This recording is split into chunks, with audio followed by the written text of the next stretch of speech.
The 1970s was a bold, wild decade full of groovy fashion, daring ideas, and some truly bizarre product flops. From exploding cars to edible shampoo, not everything was a hit. Curious, what went hilariously wrong? Let's rewind and uncover the strangest, most unforgettable failures the 70s left behind. Bell Picture Phone. Back in the 1960s, Bell Telephone, what we now know as AT&T, was dreaming big about the future of communication. At the 1964 World's Fair, they unveiled a bold new idea: the Model 1 picture phone.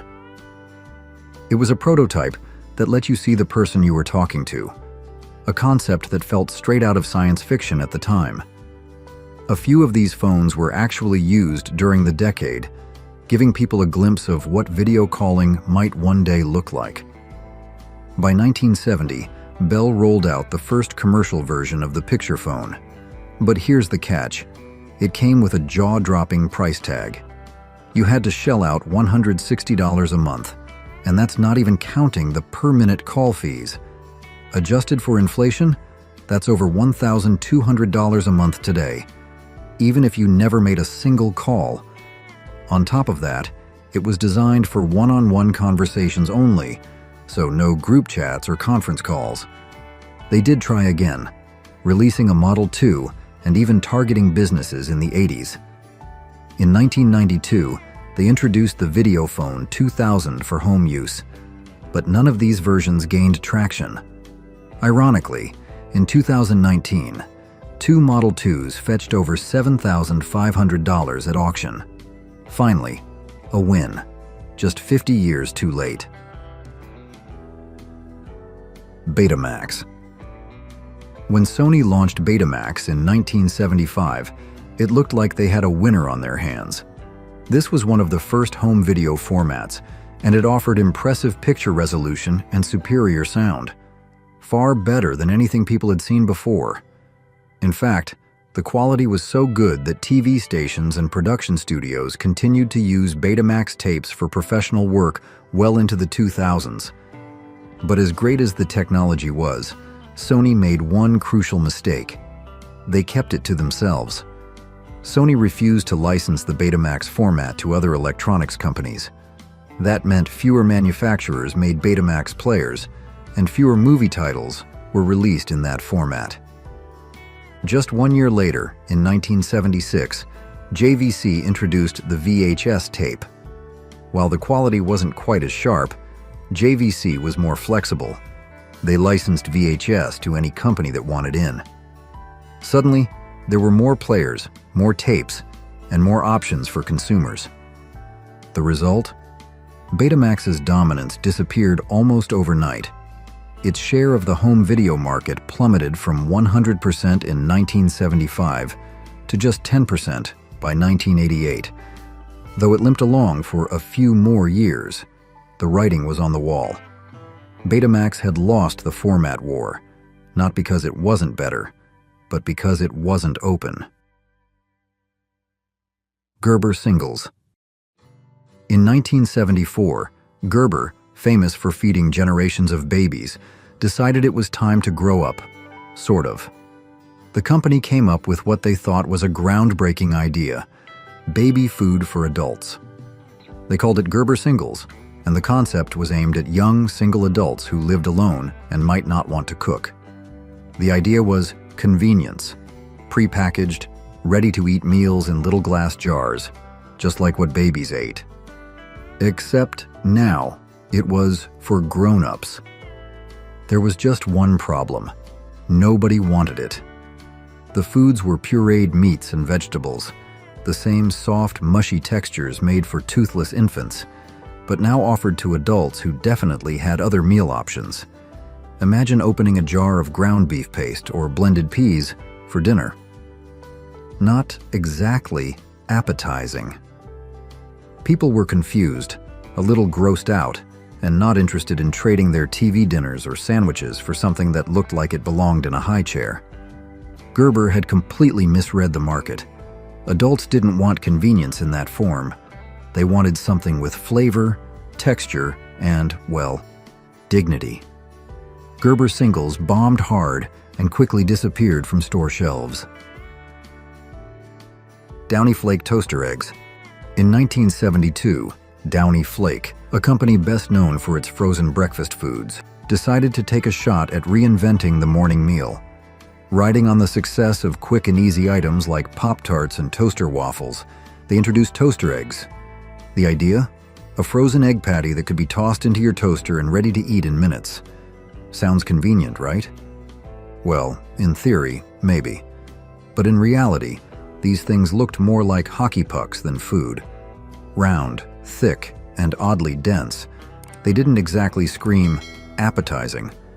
While the concept of a fast, hot breakfast had merit, toaster eggs just didn't hit the mark in taste, texture, or appearance. People were already iffy about pre-cooked eggs to begin with, and running them through a toaster only made it weirder. Consumers weren't impressed, and sales tanked quickly. By 1975, just 3 years after their debut, toaster eggs were pulled from grocery shelves, vanishing almost as quickly as they appeared. It was a bold experiment, but one that proved breakfast innovation needed more than just convenience. It needed flavor and familiarity too. Polaroid Polavision. Polaroid was once the king of instant photography. Their cameras like the SX70 and One Step were everywhere in the 70s, snapping, developing, and printing photos right in your hand.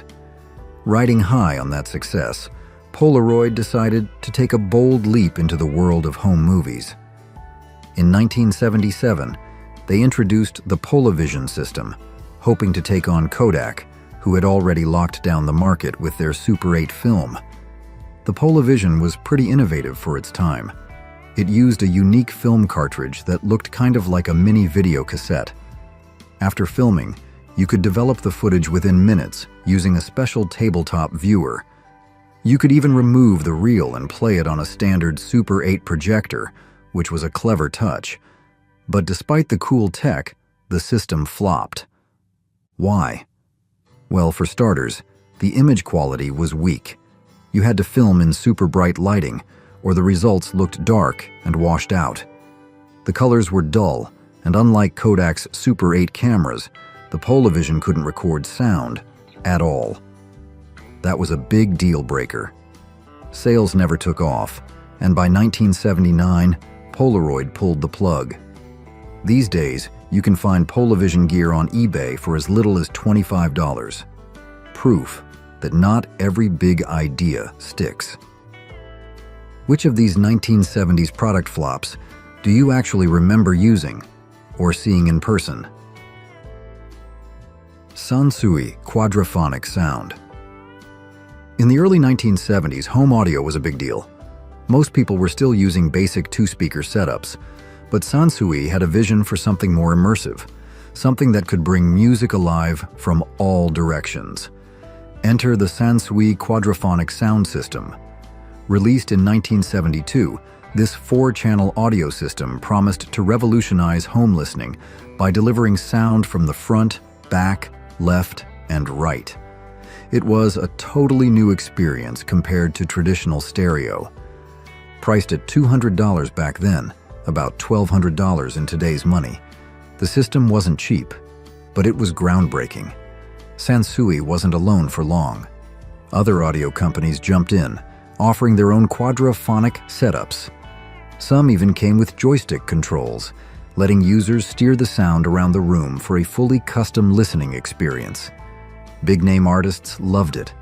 Aerosmith, Eric Clapton, the Eagles, and others released special albums mixed specifically for 4-channel playback. But while the technology was exciting, the average consumer just wasn't ready to upgrade their entire setup for 2 extra speakers. Adoption was slow, and by 1978, the quadraphonic dream quietly faded out. The music industry soon embraced digital recording instead. Today, working Sansui quadraphonic receivers still fetch around $200, a nostalgic piece of sound history. Clairol Yogurt Shampoo. In the late 1970s, Natural ingredients were all the rage. People wanted cleaner, healthier lifestyles, and that trend spilled over into the beauty aisle. Suddenly, products with honey, lemon, aloe, and herbal extracts were everywhere. So, Clairol decided to jump in with something a little creamier. In 1979, they launched yogurt shampoo, banking on the idea that if yogurt was healthy for your body, it must be great for your hair, too. The packaging leaned hard into the natural vibe, soft colors, images of yogurt, and text that made it sound more like a snack than a shampoo. And that's where things started to go sideways. Consumers were confused, really confused. Some people thought it was actual yogurt. Others didn't know whether to put it on their hair or in a bowl with fruit. Believe it or not, there were even reports of folks trying to eat it. Despite Clairol's good intentions, yogurt shampoo was a marketing misfire. It didn't help that the product itself wasn't particularly memorable in terms of performance. Within a short time, it was pulled from the shelves. These days, it's remembered more as a quirky footnote in shampoo history than a beauty breakthrough. Proof that sometimes being too natural can backfire, especially in a bottle. Laserdisc.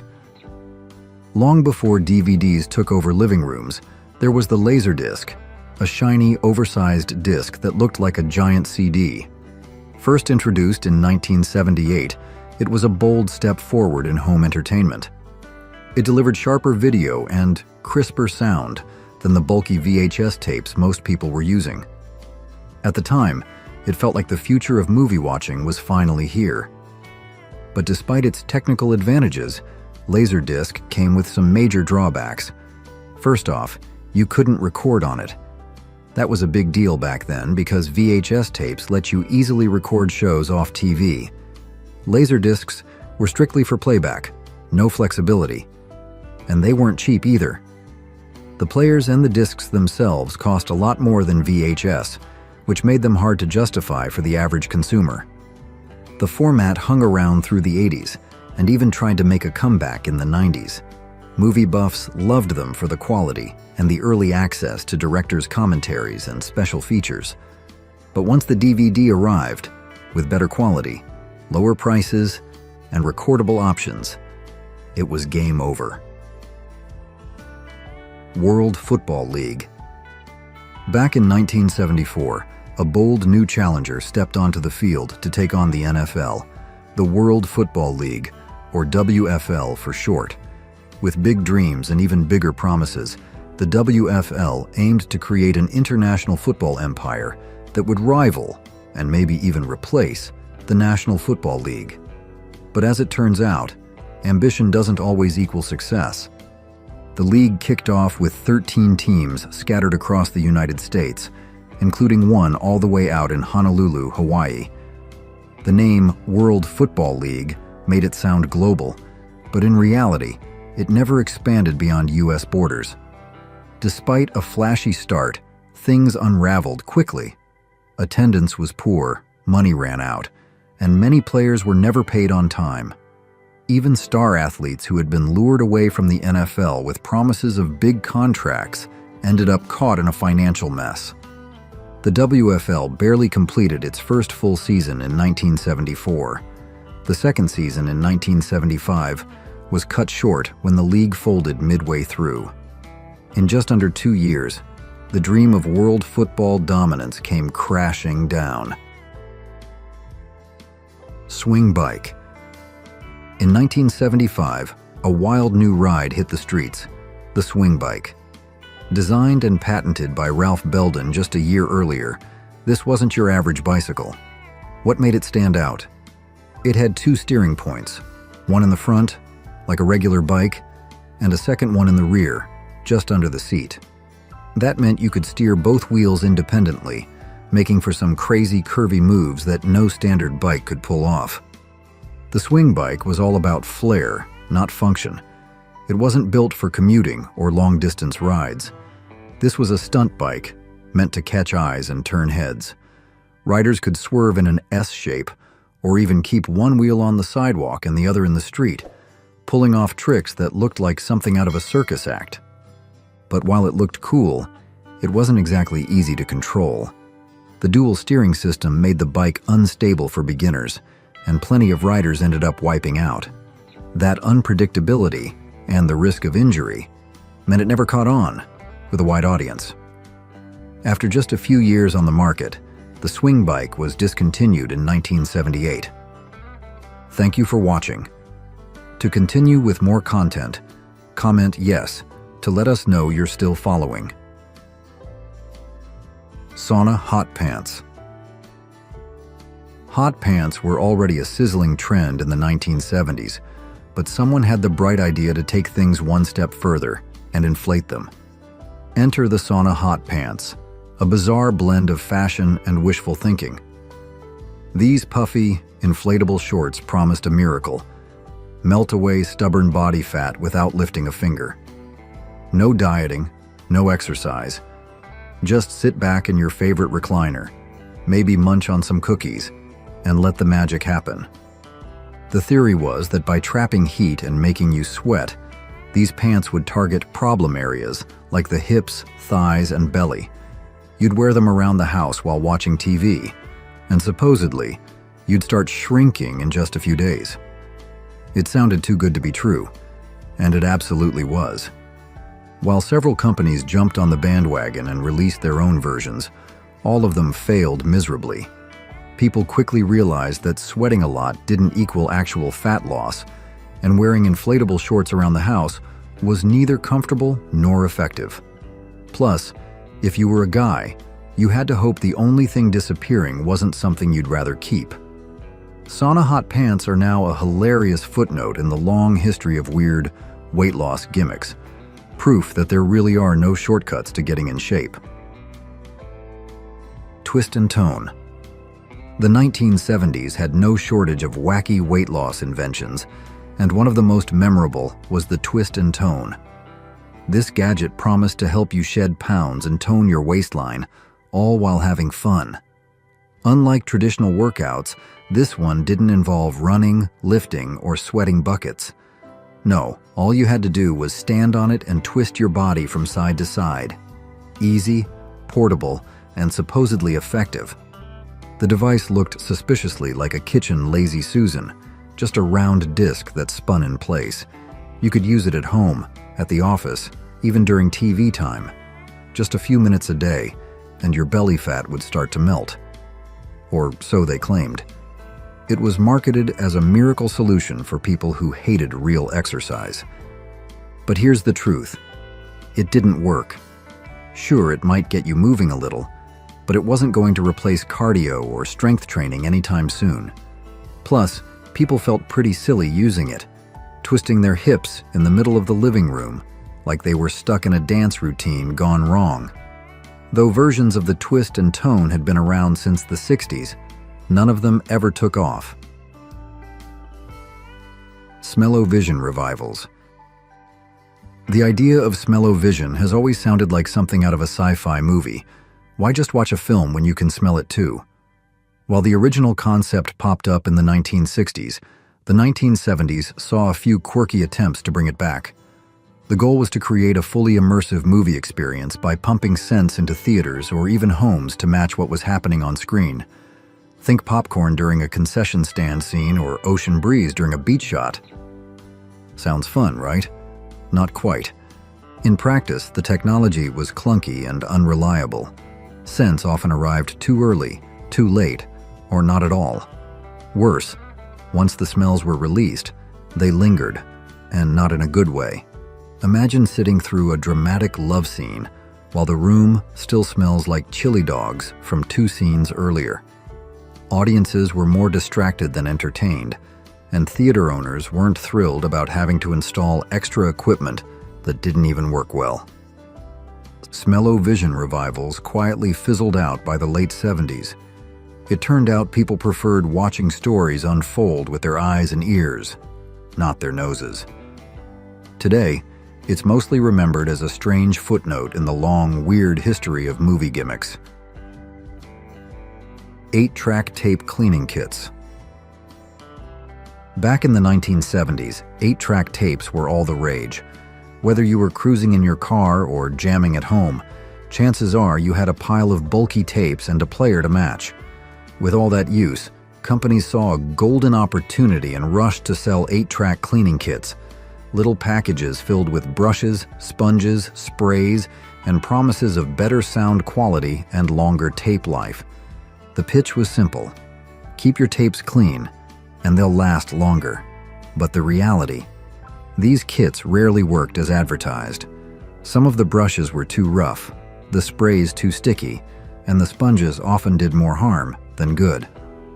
In many cases, the cleaners left residue behind or scratched delicate parts of the tape, actually speeding up the wear instead of preventing it. It didn't take long for word to spread. People realized these kits were mostly gimmicks, and many just stopped using them altogether. By the late 70s and early 80s, compact cassettes had started to take over, and the demand for 8-track accessories quickly faded. Cube Interactive TV. In 1977, Warner Cable tried to revolutionize the way we watched television with a bold new system called Cube. It wasn't just about flipping through channels anymore. Cube aimed to make television interactive. Viewers could press buttons on a special remote to vote in live polls, choose how shows unfolded, or even influence what kind of music videos played next. It was basically a glimpse into the future, decades before streaming and smart TVs.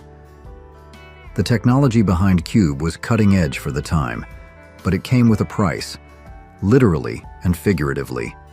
The system was expensive to install, glitchy to operate, and honestly, a bit confusing for the average family just looking to unwind in front of the TV. It launched in a few test markets, and while some people were fascinated by the possibilities, most found it too complicated or just didn't see the need for it. By the early 1980s, the excitement had fizzled out. The cost of maintaining the system and the lack of widespread adoption spelled the end for Cube. Still, it deserves credit for being one of the earliest attempts at interactive television, way ahead of its time, even if it never made it past the pilot stage of success. Do you think any of these failed products were ahead of their time? Why or why not? The Pet Rock. In 1975, one of the strangest fads in retail history took the world by surprise: the Pet Rock. Yes, it was exactly what it sounds like: a plain, smooth stone, packaged neatly in a cardboard box with air holes and a witty care manual. No feeding, no walking, no mess. It was the perfect pet, and somehow, people couldn't get enough of it. The genius behind the idea was advertising executive Gary Dahl, who turned a 1-cent rock into a $4 novelty sensation. It was meant to be a tongue-in-cheek joke about how demanding real pets were. And for a brief moment, the joke landed perfectly. Millions of pet rocks were sold in just a few months. It was cheap, quirky, and hilarious, especially as a gag gift. But like most one-joke wonders, the humor wore off fast. By early 1976, people realized they had literally bought a rock. No bells, no whistles, just a glorified paperweight. The craze collapsed almost overnight, and store shelves quickly cleared out the remaining stock. While it was a massive financial success for its creator, the Pet Rock became a symbol of how short-lived and absurd some trends can be. It's a classic example of 1970s fad culture: brilliant, bizarre, and gone in a blink.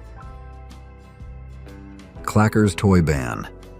In the early 1970s, clackers were everywhere. Kids couldn't get enough of them. The toy was simple: 2 heavy acrylic balls attached to either end of a string. The goal?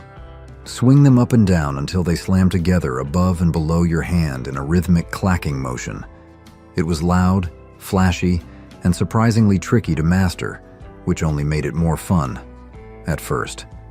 But this innocent-looking toy came with a dangerous downside. Those balls weren't indestructible. When they clacked too hard, or at the wrong angle, they could shatter like glass, sending sharp shards flying in all directions. Reports started rolling in. Kids with chipped teeth, cuts, and even eye injuries. What started as a playground craze quickly turned into a public safety nightmare. By the mid-1970s, the US government stepped in and banned clackers from being sold. Parents were relieved, and toy stores cleared their shelves. The clacker craze ended as quickly as it had begun. TV hat. In an era before smartphones and streaming, the TV hat tried to bring personal entertainment to the next level, one awkward step at a time. Launched in the late 1970s, this strange invention combined a baseball cap with a small pouch that held a mini television screen. The screen dangled right in front of your eyes, allowing you to watch your favorite shows, hands-free, anywhere you went. The concept sounded futuristic on paper. Imagine watching TV while lounging in the park, riding the bus, or even walking around. But in practice, it was anything but cool. The TV hat looked absurd, like something out of a low-budget sci-fi movie. You had to squint into a tiny screen mere inches from your face, which often led to eye strain, headaches, and a pretty uncomfortable viewing experience. And let's not forget the screen itself. By modern standards, it was low quality, grainy, and difficult to see in anything but perfect lighting. Add in the bulkiness of the hat and the clunky wires running down to a battery pack or portable tuner, and you've got a recipe for failure. The TV hat never gained any real popularity and quickly faded into obscurity. Today, it's remembered as one of those oddball inventions that tried to predict the future, but totally missed the mark. Ford Pinto. The Ford Pinto rolled out in 1971, right as America was grappling with an oil crisis. Gas prices were soaring, and people were desperate for smaller, fuel-efficient cars. Ford saw an opportunity and jumped in with the Pinto, a compact car that was cheap, lightweight, and easy on gas. It was marketed as the perfect solution for cost-conscious drivers. But behind that affordable price tag was a deadly design flaw. The Pinto's gas tank was placed in a vulnerable spot at the rear of the car. In low-speed rear-end collisions, it had a disturbing tendency to rupture and explode. Internal Ford documents later revealed that the company knew about the danger, but made a cold calculation. It would cost less to pay legal settlements than to fix the issue. When the truth came out, the public was outraged. The Pinto quickly became a symbol of corporate negligence, and the scandal was a massive PR disaster for Ford. Lawsuits piled up, consumer trust plummeted, and the car that was supposed to be a savior of the 70s economy turned into one of the decade's most infamous failures. AMC Pacer. When the AMC Pacer hit the market in 1975, it was billed as the car of the future. With its huge curved windows and wide bubble-like body, it looked like nothing else on the road. AMC wanted to create a compact car that felt roomy on the inside, kind of like a small car with the space of a big one. People quickly nicknamed it the fishbowl on wheels, and the name stuck. But while the design was unique, it came with a lot of baggage. The Pacer was heavy, especially for a compact car, and that made it sluggish and inefficient. Not great during the 1970s fuel crisis. The rounded, futuristic shape also didn't sit well with everyone. Some thought it looked cool and ahead of its time, but many others just thought it looked weird. The interior space was impressive, and it did gather a small cult following, especially after appearing in the movie Wayne's World. But that wasn't enough to save it. The Pacer struggled with sales, performance issues, and a design that just didn't catch on with the masses. By 1980, production had stopped. Today, the AMC Pacer is remembered as a bold experiment in car design, a vehicle that dared to be different, but just didn't quite deliver. 20 bad product names you won't believe. Did you know that choosing the perfect product name can make or break a brand? Some become iconic, like Kleenex or Band-Aid. But what about the names that went terribly, hilariously wrong? Stick around, because we're diving into history's worst product names, the kind you'll have to hear to believe. Macho.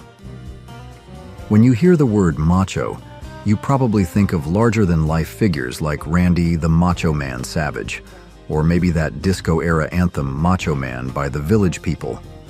Back in the 1970s, macho wasn't just a word, it was a whole vibe. And riding that wave of rugged masculinity was a brand that took the name literally, Macho. This wasn't just any men's grooming line.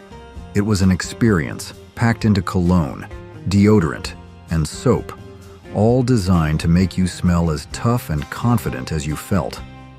And let's talk about that bottle. It didn't just suggest manliness, it practically shouted it. With its bold design, it looked less like a cologne and more like something you'd keep in a toolbox. Hidden Body. Back in the 1950s, a company called Tony was all about helping women achieve the perfect perm. Their products promised volume, bounce, and long-lasting curls. But one particular item in their lineup had a name that hasn't exactly aged well: Hidden Body. At the time, it probably made sense.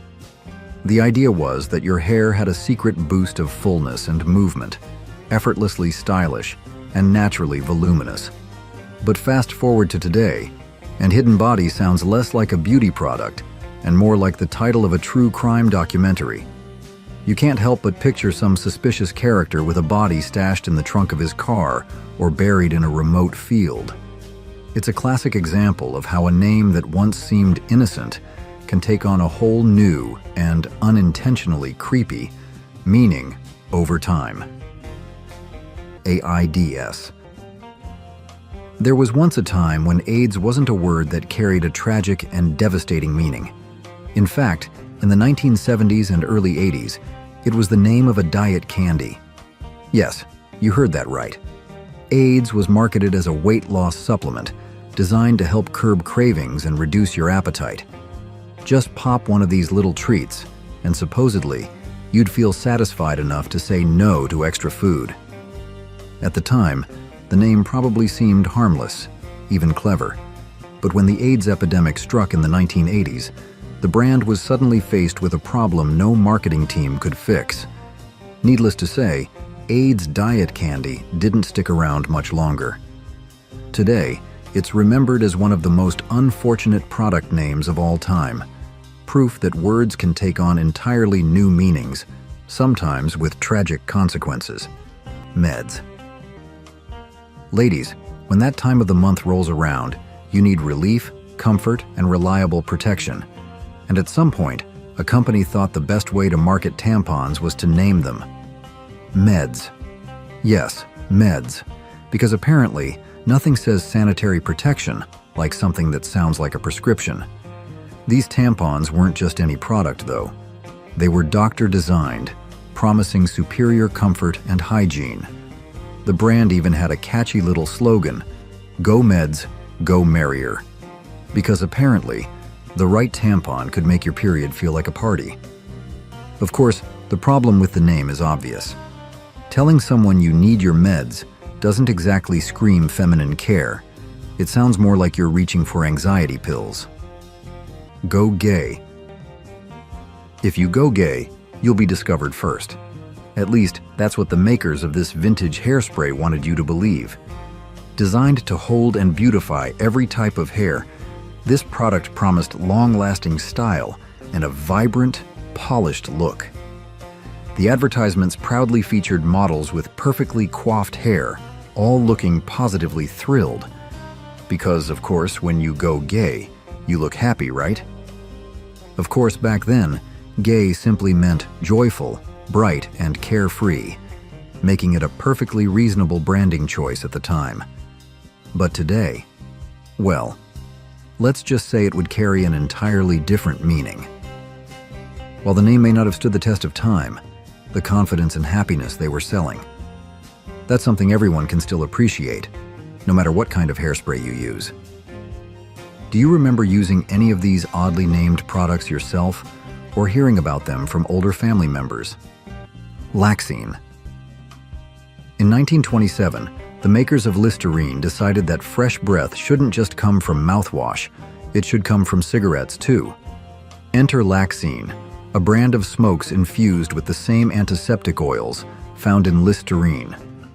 These cigarettes claim to kill 200 million germs in just 15 seconds, promising smokers not only a cleaner mouth, but also protection against colds. So if you wanted to stay healthy and fresh, lighting up a Laxine was apparently the way to go. Of course, today, this sounds absolutely ridiculous. The idea of smoking for better health is the kind of marketing that could only exist in a time when cigarette ads featured doctors in lab coats. The name Laxine itself is a bit unsettling too, sounding more like a laxative than something you'd want to inhale. Mini-Poo. Have you ever woken up with greasy, oily hair but just couldn't find the time or energy to hop in the shower? We've all been there. But would you really trust a hair product called Mini-Poo? Believe it or not, this oddly named miracle powder hit shelves promising fresh hair in minutes, no water needed. All you had to do was sprinkle some onto your scalp, gently work it through, then brush it out. Instantly, limp and oily locks turned fluffy and clean-looking again. While the name might raise eyebrows, and maybe a few giggles, Mini-Poo genuinely offered a quick fix for women on the go. Still, you have to wonder who approved such a bizarre product name. It's proof that sometimes a little more brainstorming goes a long way. Scat. When it comes to fighting off pesky mosquitoes, you want something strong, reliable, and effective. But back in the day, someone thought the best way to market an insect repellent was to name it Scat. Yes, Scat. A word that, for most people, immediately brings to mind something you definitely don't want to rub all over your skin. But despite the unfortunate name, Scat was actually a pleasantly scented bug spray that promised to keep mosquitoes, gnats, and other annoying insects far away. Just a few swipes, and you were protected. The problem? Well, let's just say that convincing people to cover themselves in something called Scat probably wasn't the easiest sales pitch. It's a prime example of how a product can be great, but if the name makes people cringe, it's doomed from the start. Cholesterol hair. These days, most of us are trying to lower our cholesterol, not add more of it to our lives. But believe it or not, there was a time when cholesterol wasn't just something you worried about in your diet. It was something you put in your hair. Introducing Cholesterol Hair Conditioner, a product that promised to rescue damaged, over-processed hair.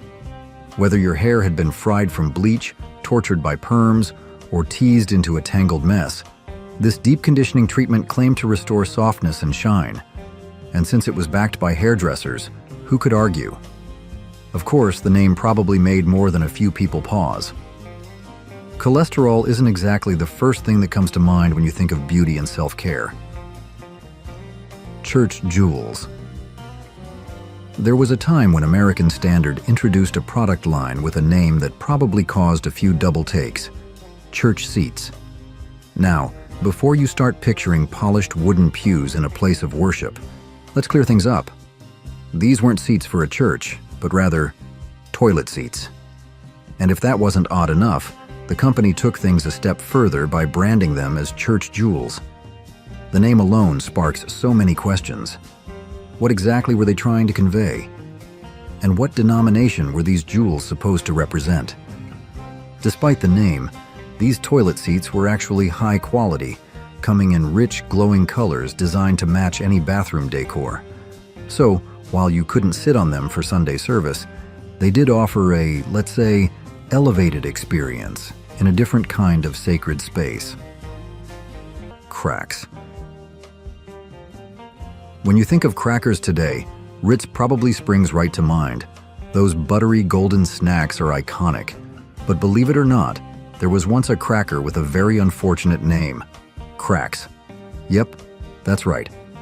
Cracks, claimed proudly to be America's most copied cracker, and called itself the original educator. Back in the day, people actually went into grocery stores and casually asked where they could find the aisle with the cracks. Can you imagine doing that today? It sounds like a bad joke waiting to happen. Thankfully, we've become a bit wiser over the years, realizing just how awkward and problematic that name really was. And nowadays, if someone says they're addicted to cracks, we've definitely learned to be concerned. Which of these names made you laugh the most? Or did any of them leave you completely shocked? Prophylactic. There's nothing wrong with playing it safe, especially when it comes to oral hygiene. And about 100 years ago, if you wanted a quality toothbrush, you might have reached for a prophylactic. Yes, you heard that right. Prophylactic toothbrushes were once a real thing. Back then, the word simply meant preventative, precautionary, or protective, which, in theory, makes sense for a toothbrush designed to fight cavities and gum disease. But fast forward to modern times, and the word prophylactic has taken on a very different association, one that has nothing to do with brushing your teeth. Let's just say, if someone today said they had a prophylactic in their bathroom, dental hygiene probably wouldn't be the first thing that comes to mind. Have you ever come across a hilariously bad product name in real life? Share it with us. Unicon. If you were an active woman in the 1950s, then you might have been encouraged to try a French-style Unicon. Now, before your mind goes there, let's clear things up. This wasn't some bizarre fashion trend involving mythical creatures. Unicon was actually a line of breezy hairnets designed to keep your hairstyle perfectly in place while you were out and about. Whether you were gardening, playing tennis, or just enjoying a breezy day, this product promised to keep you looking neat and well-groomed. Of course, the name Unicon doesn't exactly scream elegance. In fact, it sounds more like a questionable medical device, or maybe something you'd find in a sci-fi novel. But despite the odd branding, these hairnets were all the rage. Because apparently, nothing said sophisticated and active like wrapping your head in a Unicon. Young people. Acne has been a frustrating struggle for teenagers for generations. From creams to cleansers, the market has always been flooded with products promising clear, blemish-free skin. And while washing your face twice a day is one of the best ways to keep breakouts at bay, sometimes you need a quick refresh on the go. That's where this particular product came in. Young people. Yes, you heard that right. If you couldn't get to a sink, you could simply wipe your face with Young People. The idea? A convenient way to keep oil and dirt under control throughout the day. The name? Well, let's just say it raised more than a few eyebrows, because who wouldn't want Young People all over their face, right? Talk about a name that could have used a little more market testing. Asthma cigarettes. If you were struggling with asthma, hay fever, bad breath, head colds, canker sores, throat infections, or bronchial irritation, then Dr. Batty had just the thing for you. Asthma cigarettes. Yes, you read that right. At one time, smoking was actually marketed as a health treatment. These special cigarettes promised temporary relief from all sorts of respiratory issues, and the best part? They were doctor-approved. Of course, looking back, the idea of puffing away on a cigarette to help with asthma seems absolutely ridiculous. And if that wasn't alarming enough, there was just one safety warning. These weren't recommended for children under 6. That's right, under 6. Apparently, kids over that age were free to take a few drags for their congestion. It's a shocking reminder of just how much medical advice and product marketing has changed over the years. Satanic. After 134 years of experience, this company had one goal: to help you feel your absolute best. And if you were struggling with a health problem, they had the perfect solution: Satanic. Yes, that was actually the name of this so-called wonder remedy. Feeling sluggish? Under the weather? Just not yourself? Satanic promised to go right to the source of your troubles and give it hell. Whether you had aches, pains, or just needed a boost, this product claimed to bring relief and make you feel sunny and great. Now, in theory, that all sounds promising. But let's be honest, who thought naming a health product satanic was a good idea? Nothing screams trustworthy medicine like something that sounds like it was brewed in the depths of hell. It's safe to say that no matter how effective it might have been, this is one name that didn't age well. Bone phone. In the 1980s, an engineer introduced a gadget with a name that definitely raised some eyebrows: the bone phone. Now, before your mind goes there, let's clear things up. This wasn't a hotline, and it certainly wasn't something you'd find in a different kind of store. No, the bone phone was actually an innovative wearable speaker system. Designed to drape around your shoulders, this 15-ounce device used bone conduction technology to deliver sound not just through its speakers, but directly through your neck bones, sending vibrations all the way up to your inner ear. The idea was pretty ahead of its time.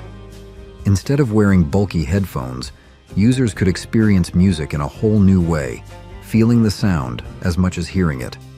And if the marketing wasn't already suggestive enough, the product even guaranteed satisfaction through its vibrations. Yeah, safe to say, the bone phone probably didn't get the branding approval it needed before hitting shelves. Sea molds. Back in the 1950s, if a woman was sporting sea molds, she was considered seaworthy, at least according to the marketing for this oddly named swimsuit line from Flexies. Designed to sculpt and shape a woman's figure, these swimsuits promised a perfect fit for days spent by the water. But let's be real. Sea mold sounds less like flattering beachwear and more like something you'd scrape off the side of a boat. Despite the unfortunate name, the brand wanted women to experience the magic of sea molds, which, in hindsight, sounds more like a warning than an invitation. The suits themselves may have been stylish for the time, but sea molds just isn't the kind of thing you want to associate with a day at the beach. Some product names sink, and this one definitely went overboard. Wonder Sauna Hot Pants. Struggling to lose weight? Don't worry. There was once a solution that promised to melt the pounds away without hitting the gym. Introducing Wonder Sauna Hot Pants, a pair of inflatable heat-trapping pants designed to help you sweat off extra inches. These futuristic-looking sauna suits for your legs claimed to slenderize exactly where you wanted, giving you that toned, slim look without all the effort. Of course, if you were a guy wearing these hot pants, you probably had some concerns, because nothing screams masculine confidence like stepping into a pair of oversized plastic sweat balloons. While the idea of targeted weight loss through sweating was popular at the time, let's be honest, wearing what looked like inflatable pool floaties for your thighs wasn't exactly the most stylish way to slim down. Sus pants. The 1950s were full of interesting fashion innovations, and one of the more unfortunately named ones was Sus pants. Now, today, that name sounds a little suspicious, like something you'd find in a sketchy corner of the internet. But back then, these were actually considered a must-have undergarment. Sus pants were designed to help women hold up their stockings without the hassle of a full garter belt. They were practical, supportive, and apparently worked for all body types. And speaking of body types, the way they described them was just as eyebrow-raising. Women were encouraged to find their perfect fit based on categories like Toothpick Tilly for the slender ladies, Model Form Millie for that classic hourglass figure, and Buxom Billy for the curvier gals. Let's just say marketing in the 50s had its own unique charm. Horse exercise. Everyone knows that exercise is important, but sometimes it's hard to find the motivation to get out and do it. Well, in the past, there was a solution for that, introducing the horse exercise machine. Now, before you start picturing an actual horse trotting around your living room, let's clarify. This was an exercise device designed to simulate horseback riding, promising to improve circulation, cure obesity, hysteria, and even gout. Yes, because apparently bouncing up and down on this contraption was the miracle fix for just about everything. And if you were skeptical, don't be. The Princess of Wales personally ordered one, which clearly meant it had to work. Advertisements claimed that after just one ride, you'd feel different. And honestly, considering the design of old exercise machines, you probably would. Whether that difference was relief or regret is another story entirely. Biff chopped beef.